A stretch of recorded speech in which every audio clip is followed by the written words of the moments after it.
চোখটা বন্ধ করেন, চোখের পানি ছাড়তে থাকেন, মন হালকা হতে থাকবে, সিজদায় রবকে বলতে থাকেন, যা বলার বলতে থাকেন, যেভাবে বলার বলতে থাকেন।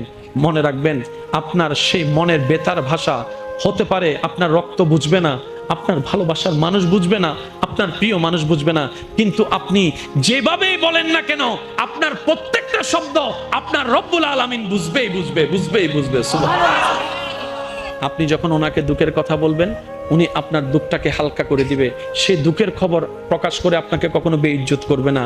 আর আপনি যখন সুখের খবর পেয়ে রবের দরবারে সিজদায় চলে যাবেন, তখন আল্লাহ তাআলা খুশি হয়ে আপনার সুখটাকে আরো বাড়ায় দিবে।